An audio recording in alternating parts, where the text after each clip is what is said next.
Hi folks, it's Chris in Arena Studio. Welcome to episode 6 of the songwriting course.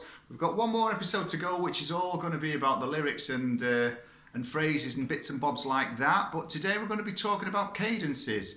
Now cadences, I'm not going to go too technical on the theory side of things for this, because the course is aimed at getting you a few basic chords, understanding how to build these chords and put them together and working in keys and create and arrange your own songs.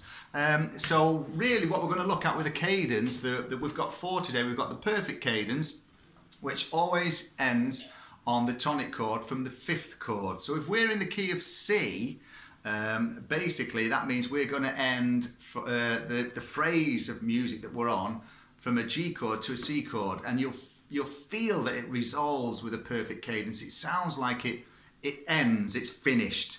So here's an example of a perfect cadence for you. So in the key of C,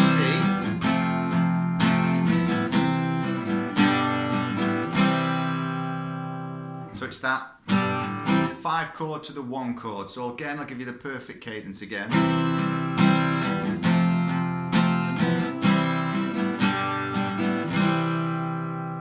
So see how it sounds like it's finished. That's it, it's end of. We're quite happy with that. The next one that we're going to look at is an interrupted cadence, and this is a similar thing, only rather than ending on the tonic note, the major chord, the tonic, the first chord in the key, which when we're in the key of C is C major, we will substitute that for a minor chord from the key. So again, this is an interrupted cadence, and I'll try and keep the chords very similar, then you can hear the differences.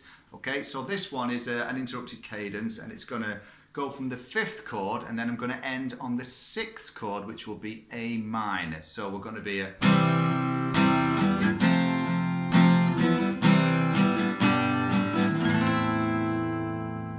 Hear the difference? So the perfect cadence was... and the interrupted cadence is... So it gives you a little bit of a, oh, I wasn't expecting that moment, which I'm a big fan of when I'm working on any composition and music and bits and bobs. Putting those things in makes things a little bit quirky sometimes and adds that extra flavour to you. The next one that we're going to look at is an imperfect cadence, okay? And that always ends on the 5th chord. Now the 5th chord of the key of C major is G major. So this is going to sound something like this.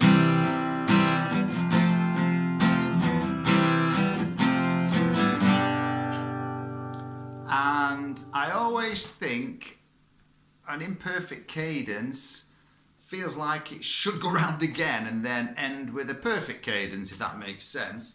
It just always sounds like it's not finished, really, which is probably why it's imperfect.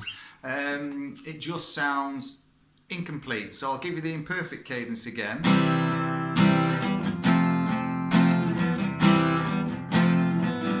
And the 5th chord of C major is G.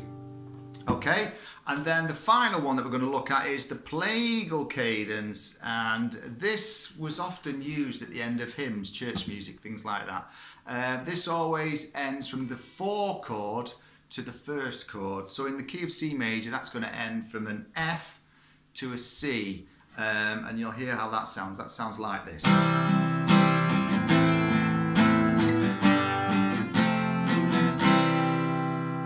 Okay, so that's a Plagel cadence. So again.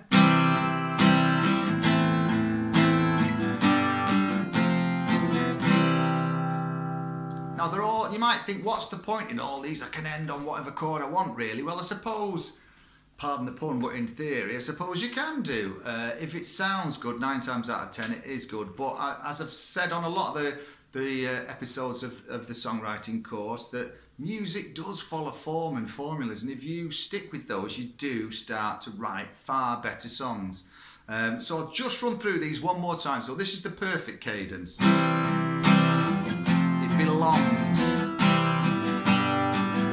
5-1 chord on the end. Interrupted cadence.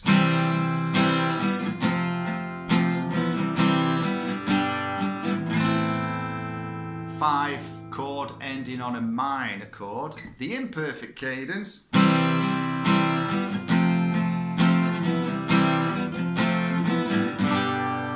always ends on the 5th chord, which will be G in the key of C major, and the Plagel Cadence 4,